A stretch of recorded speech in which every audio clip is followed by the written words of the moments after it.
Hey, what's going on, everybody? This is Tyrone back with Tech Life. This article comes to you guys from 9 to 5 Mac. I'll leave a link to it in the description so you guys could check it out.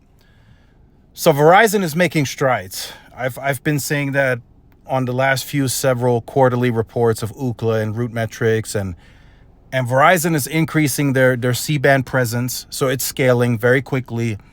They've invested a lot of money into that band over the last 2 to 3 years, and it's showing significant progress.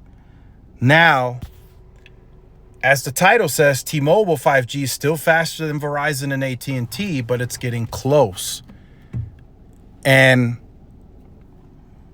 the difference now, it's minimal.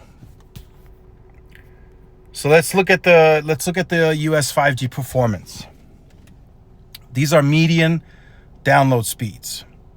T-Mobile is at 287.14. Verizon is at 224.67. And then AT&T, although they're lower, at 145.36. That's still not that big of a difference as it comes to the average consumer and how it will perform. Now, if AT&T was at 30, 40 megabits, that would be a different story. Then the lead would be significant. Same with Verizon. If Verizon was at 60, 70 megabits, I would say, okay, yes, T-Mobile has a substantial lead. But now, 224, 287, that gap is closed, in my opinion. Yes, T-Mobile still has a lead, but like I said in this morning's video, Verizon still has about 40, maybe 50 million pops to cover with C-band. So what is Verizon's median going to look like when they have that covered with C-band? And they're still scaling sites in the markets where they have it listed as deployed. They don't have all sites covered with C-band yet. T-Mobile's already there. That's the big difference. T-Mobile is at 300 million pops. Maybe 303, 304 now today. And they have sites substantially covered with N41 in the markets where they've deployed. In fact, some may make the argument that it's on every site. Verizon is not there yet today. And look how close they already are. So one might believe once Verizon gets all sites covered with C-band and they get to 300 million pops, they might crush T-Mobile's median speed. They might crush it bad. So, and yes, there is the argument that, well, T-Mobile is going to start deploying millimeter wave. They still have some other stuff that they're deploying. Yes, but that's going to take time. Look how long it took Verizon to gain a somewhat substantial footprint on millimeter wave. It took them years. They started in 2017. Today, 2024, almost 25, they still don't have like a robust millimeter wave coverage. So just think about how long it's going to take T-Mobile to make that matter in any of these results. So Verizon is making strides. They are aggressively making a lot of strides in this case. And I think, these results are as of March. Think about the next quarterly results. Is Verizon going to be at 250, 260 megabits? How much more is T-Mobile going to improve? T-Mobile has peaked. Let's be honest. Yes, they've improved, but they're peaking.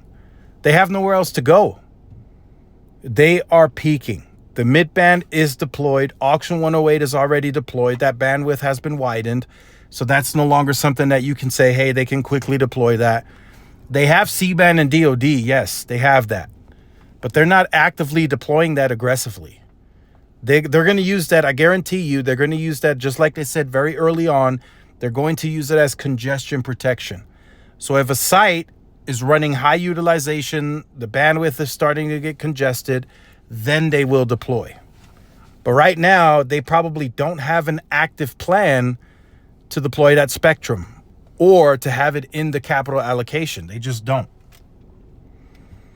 So again, we will have this conversation again when Verizon has 300 million pops covered, which I anticipate to be in the middle of 2025.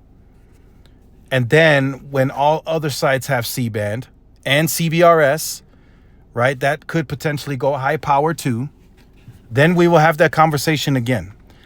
And at that point, I'm almost very confident these numbers are going to look very, very different. And by my estimation, the numbers are going to be in the favor of Verizon. They have more sites deployed, right? In a lot of markets, they have a lot of towers deployed, more C-RAN, definitely more small cells. So it's going to be interesting, right? It's going to be a battle. T-Mobile could fight back. But for now, I would say T-Mobile has peaked in this category. They're already very mature on the FWA build, right? So they're going to get to 7 to 8 million. That's a lot of usage on the network already. And they're still growing at a good clip on the wireless side. So maybe T-Mobile starts scaling backhaul a lot quicker, right? 10 gig circuits, provision that to multi-gig backhaul. But for now, I think Verizon is on its way to surpassing T-Mobile as the overall 5G speed leader. So let me know your thoughts in the comments. I'm sure a lot of your individual markets, Verizon's already faster. They're faster here by me. Today, Verizon is the faster network. And I guarantee you there's going to be plenty of other markets that are going to be named where Verizon is already faster. And mind you, Verizon is faster here, and they still have a couple of sites to deploy C-band on. So that's a huge accomplishment for Verizon. The investment is paying off, not only in the C-band itself and the deployment, but also the one fiber.